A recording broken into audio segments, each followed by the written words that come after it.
जी ने इतनी अच्छी छाया बनाई है सत्संग के लिए, जरा उनके नाम से एक बार ताली बजाएंगे क्या? बहुत बहुत धन्यवाद। और सचमुच इन्होंने सरप्राइज दिया। और पहले जब आते थे तो जो दृश्य देखे थे वही कल्पना थी, वैसे ही होगा। आया तो लगा कि बड़ा चमन हो गया है। और अच्छा लगा। और इसके साथ साथ आप लोगों की उपस्थिति, यह और अच्छा लगा, क्योंकि आज इस व्यस्ततम जीवन में सत्संग के नाम पर समय निकालना लोगों को कठिन हो गया है। कथा के नाम पर, संगीत के नाम पर, किसी नाटक या खेल के नाम पर तो समय निकाल लेते हैं, लेकिन सत्संग को समझते हैं यह काम फालतू का काम है ना? और सबसे अंतिम में रखते हैं। क्या कहेंगे? अच्छा समय मिलेगा तब आऊँगा, है ना? क्या कहेंगे? समय मिलेगा तो जरूर आऊँगा। कभी कभी मैं विनोद करता हूँ, मान लो आपके ससुराल में शादी हो, खास करके देवताओं के लिए, और आप वहाँ कहो अच्छा समय मिले पर तब आऊँगा, सही है ना? और शादी के 4 दिन बाद पहुँचो तो आपकी सासू माँ आपकी आरती उतारेगी, बढ़िया है दामाद बादू। सही है ना? समय निकाल कर जाना होता है। जो महत्वपूर्ण काम होते हैं उसके लिए हम समय निकालते हैं।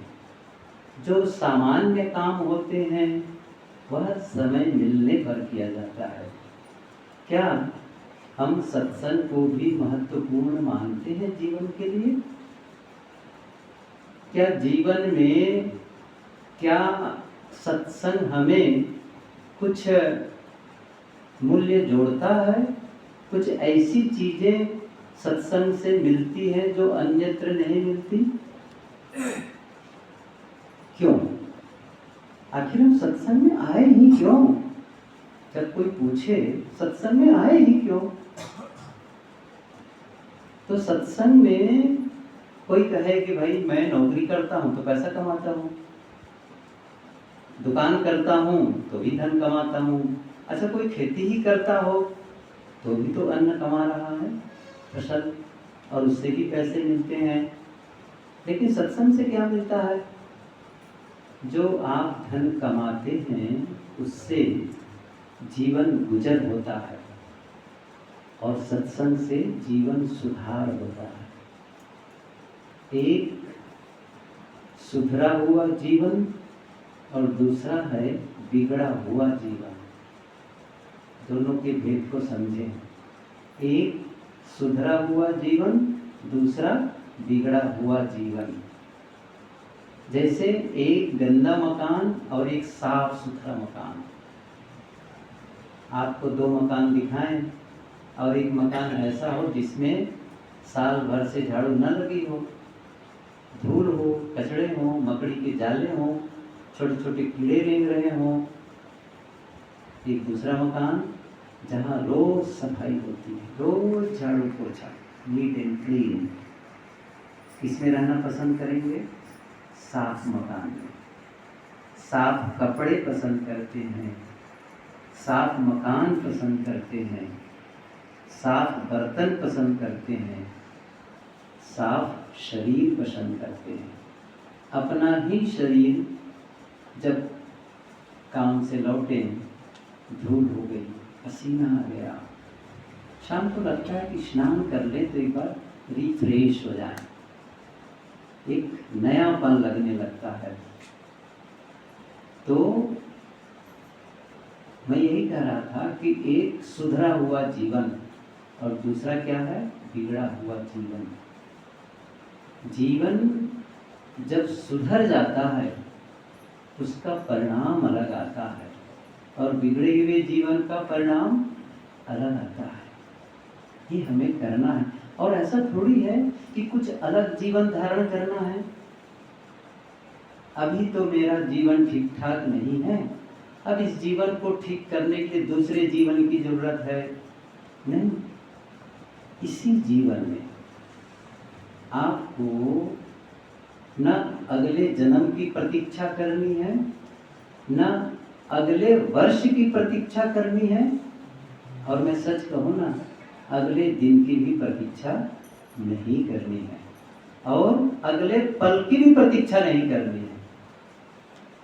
इतना आप कर सकते हैं।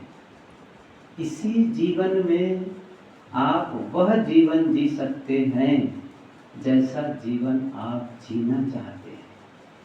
और क्या करना है इसमें? थोड़ा सा बदलाव, थोड़ा सा परिवर्तन, जो है उसी में अच्छा करना, उसको बेहतर करना, और उसके रिजल्ट अच्छे आने लग जाते हैं। और मैं उदाहरण प्रायः दिया करता हूँ, पहले भी दिया रहा होगा। कल्पना करो, खास करके सभी समझती हैं माता बहनें, घर भर के कपड़े धो लिए हों, चाहे आप वॉशिंग मशीन में या फिर मैनुअली आप अलग अलग करके धो लिए हों, जिसमें सबके, छोटे बच्चों की भी है, घर वालों का भी है, माता बहनों की भी है, सब छोटे बड़े सब के कपड़े हैं। और सारे कपड़े धो करके आप ऊपर तार बांधे हैं, सुखा दिए पूरी तरह से, कपड़े सूख गए, ले आए कपड़ों को, सारे कपड़े उठाए और ला करके अलमारी में ठूस दिए। ठूस दिए मतलब समझ गए ना मतलब पूरे कपड़े एक साथ भर दिए, एक साथ पूरी तरह से। अब उन्हीं में से 2 दिन के बाद कपड़े निकाल करके पहनो, कैसा लगेगा? कैसा महसूस करेंगे? फीलिंग कैसी होगी? जिसमें सलवटे हों, सिकन हों, अच्छा लगेगा? नहीं। लेकिन थोड़ा सा बदलाव किए। क्या किए? कपड़े उतार लाए और सब कपड़े को अलग अलग कैटेगराइज किए। मतलब छोटे बच्चों का अलग हो गया, महिलाओं का अलग हो गया, पुरुषों का अलग हो गया। और इतना ही नहीं किए, सब कपड़ों में प्रेस लगा दिए, सुंदर सा, सही है। और मस्त फोल्ड करके अलग अलग स्टेप बाय स्टेप रखते चले गए, प्रेस किए हुए कपड़े। अब उन कपड़ों में से 2 दिन के बाद कपड़े निकाल करके पहनेंगे, तब कैसा लगेगा? अलग लगेगा, फीलिंग्स बदल जाएगी। क्या बदलाव हो गए? कपड़े तो वही हैं, कपड़े वही हैं। मैंने कहा ना, सुधरा हुआ। थोड़ा सा आपने उसी में तरमीम कर दिया, थोड़ा सा उसी को ठीक ढंग से कर लिए। पहले भी कपड़े धुले हुए थे, अब भी कपड़े धुले हुए हैं, लेकिन तब उन्हीं कपड़ों को हमने कुछ ऐसा कर दिया, अब कपड़े का उपयोग करते समय हमें अलग महसूस होने लगता है। ऐसे ही जीवन के बारे में है।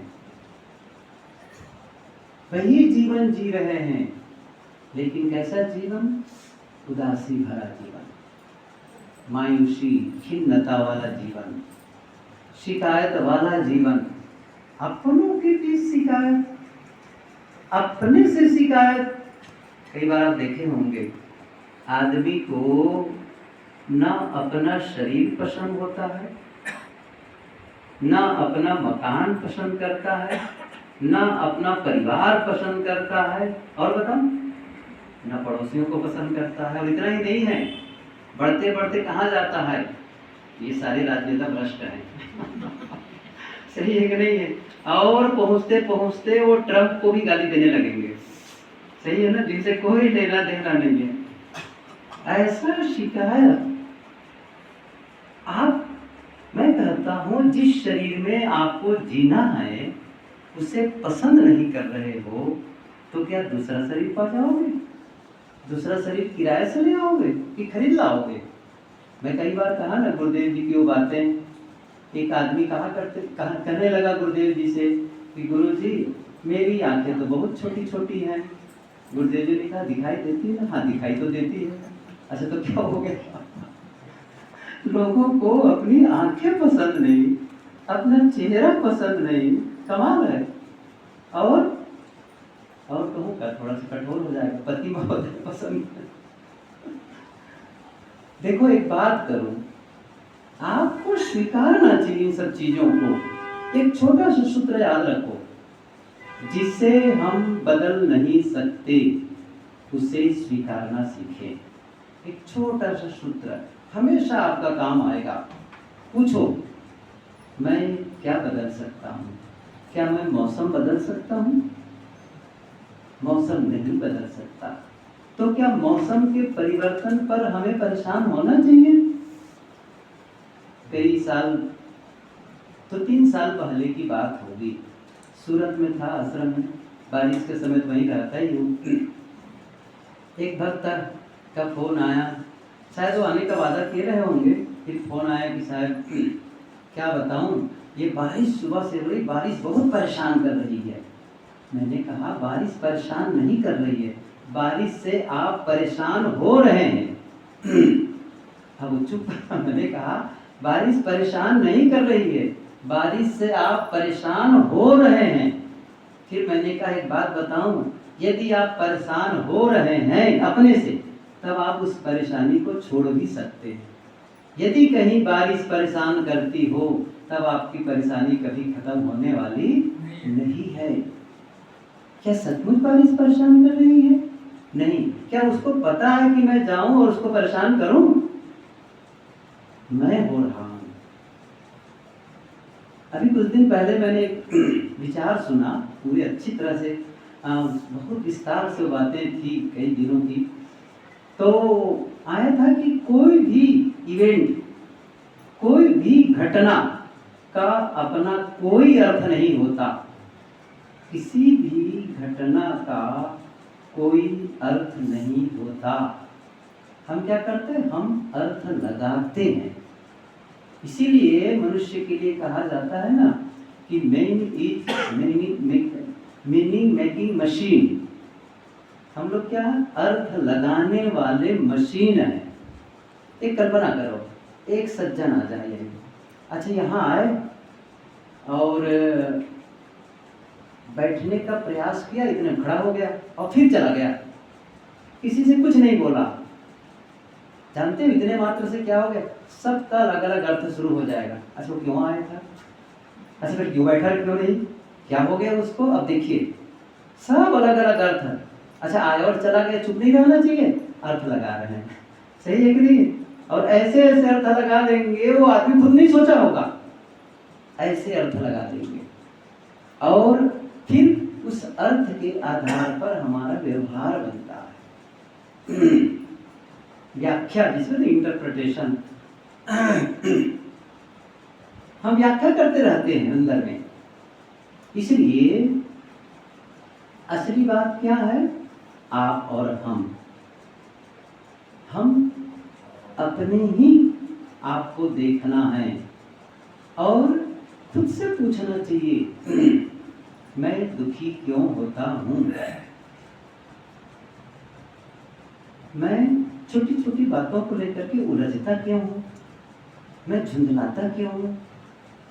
मेरे मन में ये जो विचार आते हैं, नकारात्मक विचार, क्यों आते हैं? पूछो तो अपने आप से, उलट करके खोजो तो। इसी को कहते हैं कि यम नियम आसन प्राणायाम प्रत्याहार। प्रत्याहार अष्टांग योग में एक योग है, प्रत्याहार। प्रति आहार, आहार का मतलब है भोजन और प्रत्याहार का मतलब है प्रति माने लौटना। एक जैसे आँख से हम रूप देखते हैं तो ये आँख का आहार है। कान से शब्द सुनते हैं, ये कान का आहार है। जीभ से रस लेते हैं, ये जीभ का आहार है। नाक से गंध लेते हैं, यह क्या है? आहार है। और त्वचा से स्पर्श करते हैं, वो आहार है। पांचों ज्ञानेंद्रियों से जो हम सतत ग्रहण कर रहे हैं, आहरण कर रहे हैं, वो आहार है। अब ये हुआ आहार। ऋषि क्या कहते हैं? प्रत्याहार। प्रत्याहार, वो आहार बंद कर दो। बाहर के आहार को बंद कर दो, भीतर आओ, लौट करके उसको देखो जो कुछ हो रहा है आपके भीतर। मेरे भीतर क्या घटना घट रही है, बंद कर दो। कभी साहब की पंक्ति है ना, बाहर के पट बंद कर अंदर के पट खोल। सुमिरन सुरति लगाए के मुख से कछु न बोल, बाहर के पट बंद कर अंदर के पट खोल। बाहर के दरवाजे बंद कर दो, अर्थात आँख नाक कान सब इंद्रियां क्लोज। अब कान तो खुले रहेंगे। कान को कैसे बंद करेंगे, ज्यादा से ज्यादा ईयरबड से कुछ लगा भी सकते हैं, फिर भी आवाज आ सकती है। बात है सुनने की चेष्टा न करें, अपनी ओर से कोई प्रयत्न न करें। इसका मतलब ये भी हुआ, यदि कोई आवाज आई, जैसे कुत्ते की भौंकने की आवाज आ गई, कौवे की बोलने की आवाज आ गई, अब उस पर कोई प्रश्न न करें, उस पर मनन न करें, ये कुत्ता यहाँ पर क्यों बोल रहा है। या किसी बर्तन की आवाज आ गई, किसने बर्तन गिराया, या गाड़ी की आवाज आई, किसने स्कूटर स्टार्ट किया, कौन है जा रहा है, ये मत पूछो। फिर वहां पर चुप रहो अंदर से। इसका मतलब आप फिर जैसे उस पर प्रश्न करोगे, फिर वो श्रृंखला शुरू हो जाएगी, श्रृंखला शुरू हो जाएगी। इसलिए वो ध्यान देना इन सब चीजों पर। मैं कह रहा था प्रत्याहार का मतलब यही हुआ कि आप जरा ध्यान देना शुरू करें। किस पर ध्यान देना शुरू करें, अपने विचारों पर, अपने शब्दों पर, अपने व्यवहारों पर। जब तक हम अपने जीवन को तराशेंगे नहीं, संवारेंगे नहीं, तब तक जीवन निखरेगा नहीं। वैसे ही जीवन होगा, वर्षों बीतता चला जाएगा, दिन दिन बीतते चले जाएंगे, सप्ताह बीतेंगे, महीने बीतेंगे, वर्ष बीतेंगे, 1 साल 2 साल कई साल बीतते चले जाएंगे, लेकिन हमारी जो जीवन शैली है वो वही बनी रहेगी। जैसा रीझना, खींचना, झुंझलाना, उलझना, छोटी छोटी बातों को लेकर के परेशान होना, छोटी छोटी घटनाओं को लेकर के उद्वेगित हो जाना, परेशान होना, ये सब क्या होगा। और कोई अगर अलग भी कोई बात कर रहे हैं तो भी अपने ऊपर ले लेना, जिसको कहते हैं टची नेचर के लोग होते हैं। बहुत जल्दी अपने आप में अपमान बोध करने लगना, छोटी छोटी बातों में, मान लो किसी ने उनसे बात नहीं की, अब इतने अपमानित महसूस करने लग गया, देखो मेरे से बात ही नहीं कर रहे हैं, ये नहीं हो रहा है। इतने जल्दी वो जितना जल्दी उसके अंदर से वो घटना घटने लग जाती है। न धैर्य विकसित कर पाया, न सहनशीलता विकसित कर पाया, न उसको जो स्वीकार भाव को वो विकसित कर पाया, न अस्वीकार भाव को विकसित कर पाया। जीवन चल रहा है, कथा सुनने जाएंगे, मंदिर में जाएंगे पूजा करने के लिए, घर में ही मंदिर बना लेंगे, रोज दिया बाती करेंगे, रोज आरती लगाएंगे, रोज माला फेरेंगे, और गंगा नदी के किनारे वाले रोज गंगा नहाने जाते हैं। अभी मैं बिहार में ही था, गंगा के बिल्कुल तट पे, और वहाँ सुबह वॉकिंग में निकला तो वो मेरे साथी जो वहाँ के थे वो भी टहलने जाते थे मेरे साथ में। तो कहते ये माता जी रोज जाती है गंगा, रोज। उसी गंगा में हम लोग करीब पूरी नाव की यात्रा किए थे, करीब 10 किलोमीटर, शिवरात्रि के दिन। अभी जो शिवरात्रि भी थी ना, उसी में बिल्कुल गंगा की धारा पर दिन में गए थे सुबह, और रात में लौटते थे। दूर जाना था एक जगह भगत के यहाँ, बहुत अच्छा है वो। बहरहाल बात यहाँ पर ये है, रोज नदी स्नान करने, गंगा स्नान करने, लेकिन कभी मन को झांक करके नहीं देखेंगे। न खान पान का संयम, न बोलने का संयम, न करने का संयम, सब कुछ वैसे ही चलता जा रहा है। गलत खा रहे हैं, खाए चले जा रहे हैं। ये भी नहीं है कि जो मैं खा पी रहा हूँ क्या मेरे स्वास्थ्य के अनुकूल बढ़ रहा है, कहीं ऐसा तो नहीं मेरा स्वास्थ्य खराब हो रहा है। जो मेरा सोने जागने का समय है, कहीं ऐसा तो नहीं मेरा स्वास्थ्य बिगड़ रहा हो। कभी भी जीवन को व्यवस्थित करने की, इसको एक प्रकार से मैं कहूँ आप लोगों की भाषा में रीसेट, यदि कहा जाए तो इसको रीसेट करने की कभी मन में जागृति ही नहीं होती है। और फिर क्या करेंगे? क्या बताएं, हमारे जीवन में तो दुख ही लिखा है, बस हमारे जीवन में कभी सुख मिला ही नहीं। क्या बताएं, भगवान भी हमारा नहीं सुनता। क्या कहते हैं लोग? भगवान भी हमारा नहीं सुनता है। सोचो, इतनी पूजा पाठ करते हैं, कोई देवी देवता सुनने वाला नहीं है। कहाँ शिकायत करते जाएंगे? आप अपना तो सुनो, अपना तो देखो, खुद को बदलना। मैं कितनी बार ही कहता हूँ, जोर से भी कहता हूँ, कभी कभी लोगों को शायद कभी कड़वा लगता होगा, मैं कहता हूँ कि पूजा पाठ से जीवन नहीं बदलेगा। जीवन बदलेगा जब आप बदलेंगे। ये सरल है, ये बहुत सरल है कि किसी मूर्ति के सामने फूल चढ़ा देना, आरती कर लेना और अगरबत्ती जला देना, कुछ भी मंत्र जाप कर लेना, ये बड़ा सरल है। लेकिन कोई अपमान करे और अपमान न करो, कोई कटु बोले आप कटु न बोलो, कोई गाली दे लेकिन आप लौट करके गाली न दो, ये कठिन है। लेकिन यही जीवन को बनाता है, यही बनाता है। वो केवल फूल चढ़ाना जीवन को नहीं बनाता है, वो तो एक रूटीन वर्क है। सुबह उठते हैं, फ्रेश होते हैं, ब्रश कर लेते हैं, स्नान कर लेते हैं, जिस रूटीन वर्क है ना, अच्छा चलो भाई फूल भी चढ़ा लेते हैं, अच्छा चलो आरती कर लेते हैं, वो रूटीन वर्क है। क्या आप रोज रोज वही काम करते रहेंगे, इससे जीवन बदलेगा? मैं पिछली बार भी शायद कहा था, जैसे कोई आदमी संगीत सीखना चाहे, कोई वाद्य यंत्र बजाना चाहे, या फिर कोई नई भाषा सीखना चाहे, अब सीखना चाहे, लेकिन वो क्या करता है? सुबह उठता है, दैनिक क्रियाओं से अपना निवृत्त होता है, काम में जाता है, लौट के आता है और सब कुछ बढ़िया करता है, लोगों से बढ़िया व्यवहार करता है, जहाँ काम में जाता है उसको ईमानदारी से करता है, घर का भी काम बढ़िया से कर लेता है, सबके साथ सुंदर व्यवहार करता है, घर का सारा काम करता है, कोई जीवन में बेईमानी बदमाशी नहीं है। इतना सब अच्छा करते हुए भी क्या वो नई भाषा सीख जाएगा? क्या वो कोई दूसरा यंत्र बजाना, वाद्य यंत्र बजाना सीख जाए? क्या वो गाना सीख जाएगा? नहीं सीखेगा।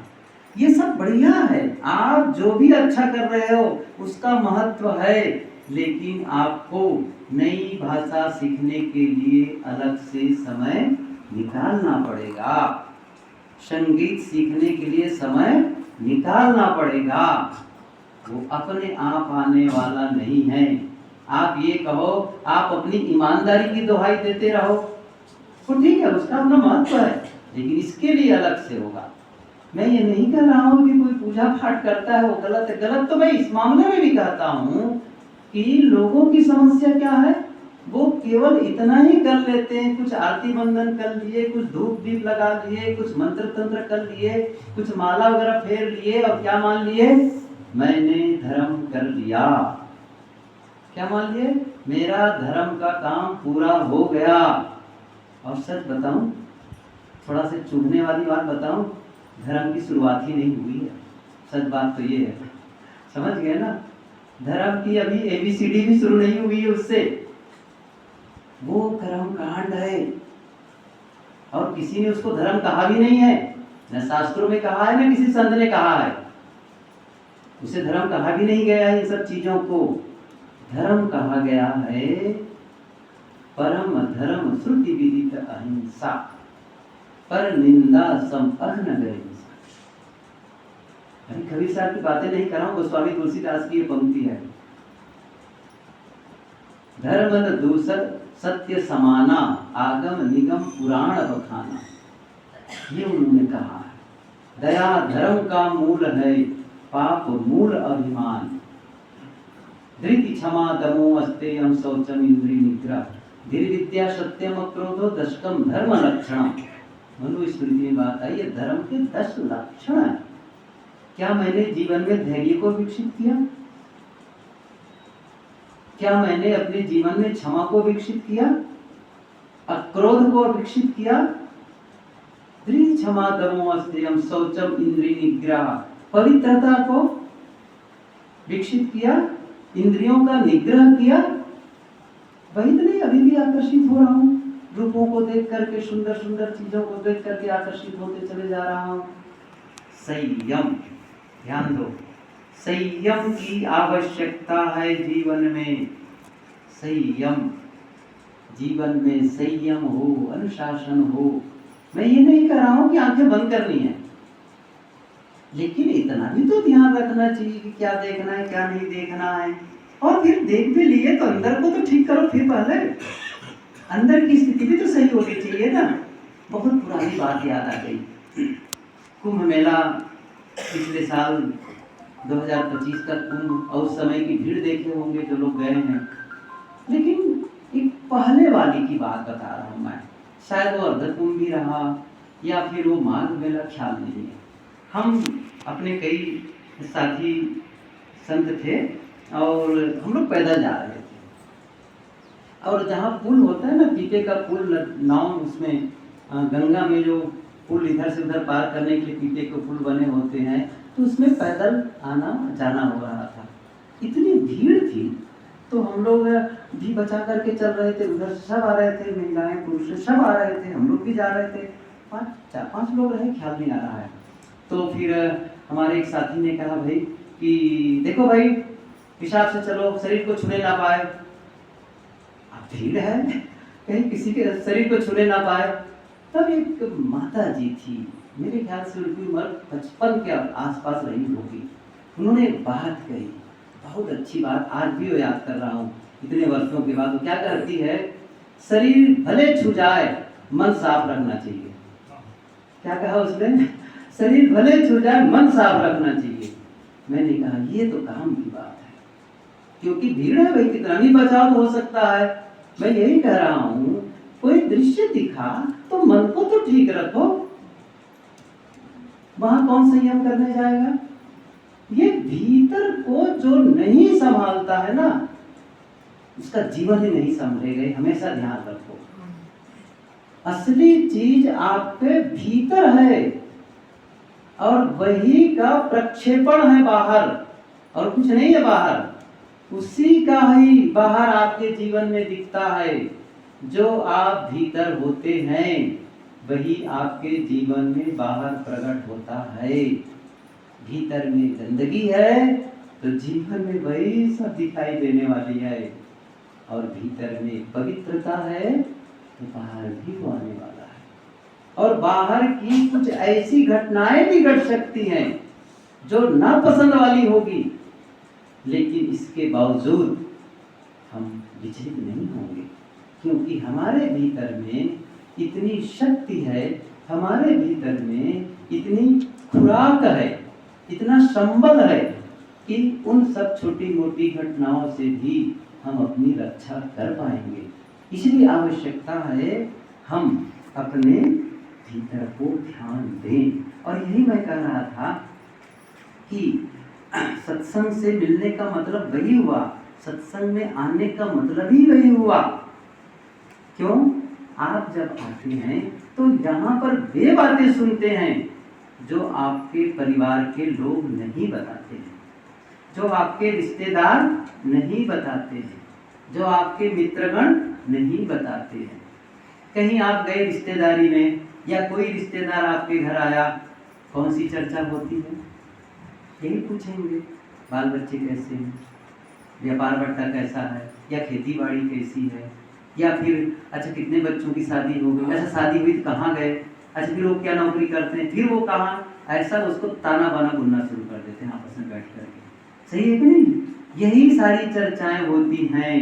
फिर उसके बाद में थोड़ा और बचे तो फिर आस पड़ोस की बातें करेंगे, और थोड़ा बड़े हो गए तब राजनीति में उतर जाते हैं फिर, और यही सब तो होता है आपस की चर्चाएं।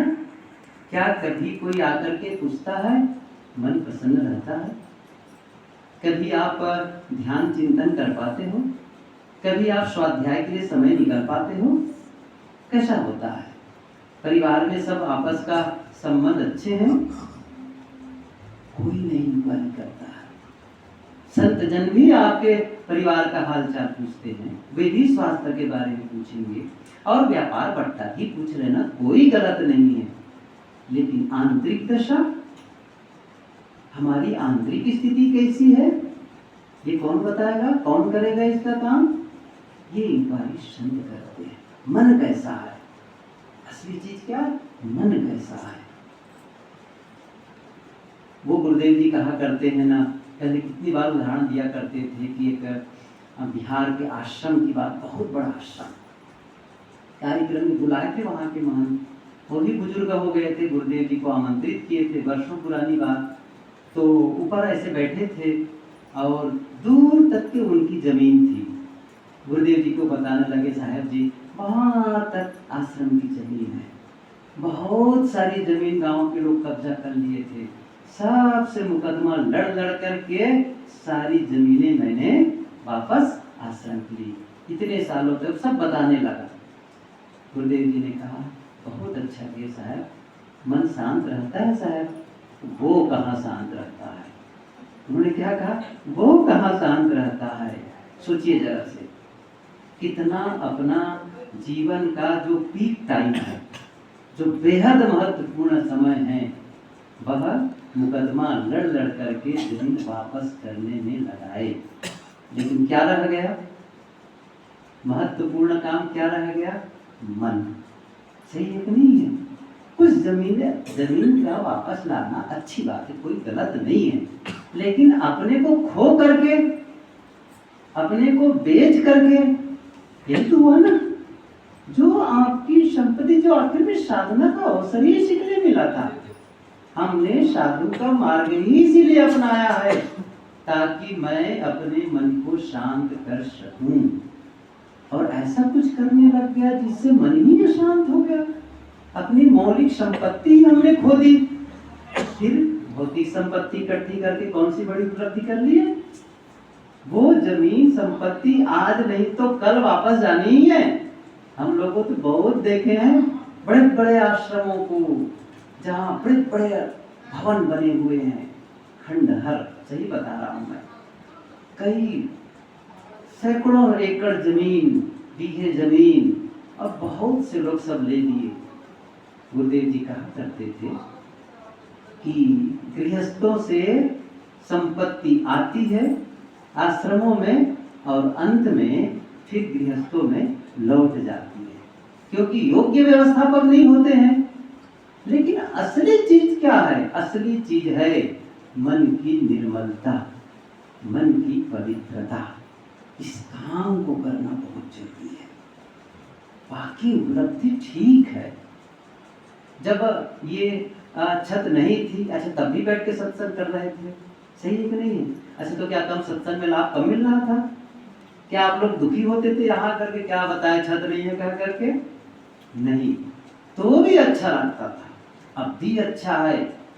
लेकिन यह सब करने के बाद अपनी प्रसन्नता बरकरार रहे, अपनी पवित्रता बरकरार रहे। हम अपनी प्रसन्नता को खो करके अपने संबंधों में कड़वाहट ला करके कोई उपलब्धि प्राप्त कर रहे हैं, क्या मतलब है? या अपने स्वास्थ्य को ही खराब करके इतनी मेहनत कर डाले इस स्वास्थ्य को दांव पर रख दिए, क्या मतलब है? अब फिर क्या करोगे? जो अर्जन किए हो उसको स्वास्थ्य को वापस लाने के लिए लगाओगे, और ये भी हो सकता है धन भी चला जाएगा, वापस भी नहीं आएगा स्वास्थ्य, ये भी हो सकता है। इसलिए आप किसी भी क्षेत्र में उन्नति करना चाहो, करो, खूब करो, और करना भी चाहिए, कोई गलत नहीं है। लेकिन किसका ध्यान में रख करके करना चाहिए? अपने स्वास्थ्य का ध्यान रख करके, अपने संबंधों को ध्यान रख करके। ऐसा न हो कि पति पत्नी आपस में एक दूसरे को समय न दे पाए। और ये शिकायत मिलती है। कुछ दिन पहले ही मैं मोबाइल में ही देख रहा था, एक शायद गुटका है कोई, कमला पसंद, अभी सुने होंगे, उनकी बहू आत्महत्या कर ली। मुझे सूचना मिली थी, क्योंकि उनके पति शायद उनको समय ही नहीं दे पाते थे, समय ही नहीं दे पाते थे। क्या उनको खाने पीने की कमी रही होगी? क्या कपड़े की कमी रही होगी? कि रहने की जगह की कमी रही होगी? वो रिश्ते समय ही नहीं दे पाते अपने बच्चों के लिए, समय ही नहीं दे पाते माता पिता के लिए, समय ही नहीं दे पाते अपनी पत्नी के लिए। कैसा जीवन है वो। अभी पिछले ही पटौदी में ही था, एक भाई घर गया, मैंने कहा क्या करते हैं सर? दुकान से घर, घर से दुकान, दुकान से घर, घर से दुकान। हम हो गया और कुछ बस सोचो जरा से, और फिर थोड़ा बड़ा होगा और पत्नी से तलाक। कमाल की बातें हैं। मैंने कहा आपकी माता के और उनके पिताजी वैसे भी फालिज मारे हुए हैं, बस कुछ सोच रहे हो भविष्य के बारे में? स्वास्थ्य कैसे खराब करते चले जा रहे हो? कैसा पहले घूमने जाता था और अब नहीं जा पा रहा हूँ, क्या हो गया? कमाना एक निसंपत्ति कमाए चले जा। मैं कहता हूँ थोड़ा पहले दुकान बंद कर दो भाई। मान लो आप 10,000 रोज कमाते हो, 8,000 कमाओ, क्या कमी हो जाएगी? और वैसे भी आपके पास तो अकूत खजाना है, सच बताऊं तो इतनी संपत्ति है जिसकी कोई आज भी यदि वो बंद कर दे कमाना तो भी कई पीढ़ी बैठ के खाएंगे। और वो इंसान न स्वास्थ्य का ध्यान रख पा रहा है, न संबंधों को। मैंने कहा देखो माता आपकी बुजुर्ग हो चुकी है, वही सारा काम करती है, नहीं सोचते हो जीवन साथी लाने के लिए? क्या कर रहे हो? कुछ तो सोचो उनके लिए, सोचो जरा से। न संबंधों का चिंता है और मन यूं ही एकदम से धुआं बना हुआ है, न कभी अकेले बैठने का अवसर मिल पाता है। रहो वहीं पर भागते भागते आते हैं जाते हैं, क्या मतलब है? मैं ये नहीं कह रहा हूं कि धन कमाना गलत है, मेरा मतलब है आप स्वयं खुद की सुरक्षा करो, अपनी रक्षा करो, और दूसरे शब्दों में कहूं अपने जीवन को बर्बाद होने से बचाओ, अपने जीवन को बर्बाद होने से बचाओ। बहुत सुंदर अवसर मिला है। अभी सुन रहे थे ना जीवन कितना क्षणभंगुर है। कबीर साहब की पंक्ति ही इस पर न जाने कितनी पंक्तियां कबीर साहब जी कह चुके हैं। आज काल दिन कई में अस्थिर ना ही शरीर, कहीं कबीर कसरा कियो कांचे बासन नीर। यह तन कांचा कुंभ है लिए फिरे थे साथ, पत्थर लागा फूट गया दक्षिण आया हाथ। और सब लोग स्कूल में याद किए होंगे कौन सा? मानुष असमानुष की जात, कैसे हो? पानी केरा बुदबुदा असमानुष की जात, और देखत ही छिप जाएगा ज्यों तारा प्रभात। ये सब क्षण आज शरीर है, हमको सूचना मिलती है अमुक आदमी का एक्सीडेंट हो गया, अमुक का हार्ट अटैक हो गया, अमुक का वैसा हो गया। ये सब हम क्या है? सूचना सुनते हैं। अमुक रिश्तेदार का वैसा हो गया, अमुक का वैसा हो गया। एक दिन, सभी लोग ध्यान दें, एक दिन वह समय आने वाला है। क्या समय आने वाला है? हमारे लिए भी सूचना प्रेषित की जाने वाली है। क्या सूचना देंगे? वो एक साधु था, वो मर गया, सब लोग आओ अंत्येष्टि में। सही है कि नहीं है? क्या कहेंगे? वो साधु मर गया, सूचना प्रेषित करने वाले हैं कुछ दिनों के बाद में। फिर क्या कहेंगे? फिर बैठे बैठे चर्चा करेंगे बहुत दिनों बाद, साल भर पहले मर गया था वो तो। पूछो किसी से, साल भर पहले। आज हम लोग गुरुदेव जी के बारे में क्या याद करते हैं? 13 साल हो गए गुरुदेव जी, 2012 में शरीर छूटा था। कितने साल हो गए? 13 साल से ज्यादा हो गए। सही है कि नहीं है? अभी गुरुदेव जी आते थे कि नहीं आते? बहुत लोग थे गुरुदेव जी को यहाँ बैठे लोग। आज क्या कर रहे हैं? 13 साल हो गए गुरुदेव जी को। फिर क्या कहेंगे? 25 साल हो गए।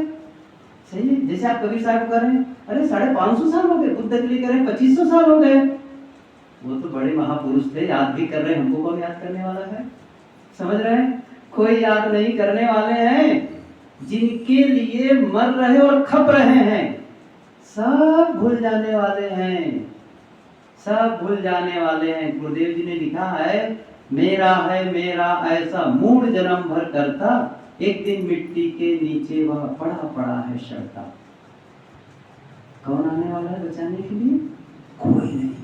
कबीर साहब जी ने भी कहा है कि गांठी बांध खर्च नहीं पटवे, बहुर में कियो फेरा, बीबी बाहर हरम महल में बीचनिया का डेरा। भूला लोग कहे घर मेरा, जा घर में तू भूला डोले, सो घर नाही तेरा। हाथी घोड़ा बैल बहाना, संग्रह कियो धनेरा, बस्ती माँ से दियो खदेरा, जंगल कियो बसेरा। कभी शायर की वाणी बहुत विदग्धात्मक है।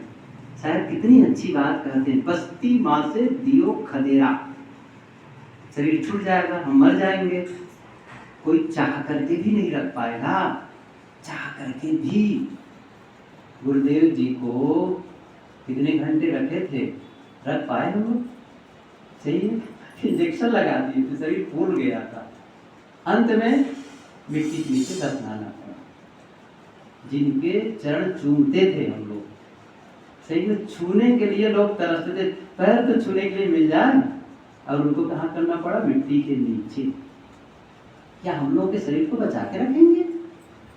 कुछ नहीं होने वाला है। जिसके लिए आज हम हताश, परेशान, वो भल्ला एकदम अपने आप को उद्वेगित करते चले जा रहे हैं, एक दिन सब शांत हो जाएगा, सब बीत जाएगा।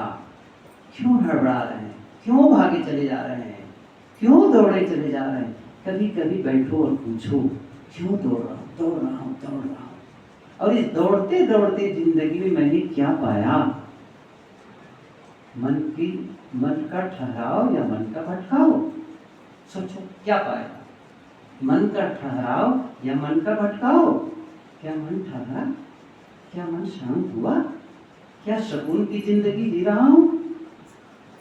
क्या मेरा मन ऐसा लगता है कि मैं वैसा ही जीवन जी रहा हूँ जैसा जीना चाहिए?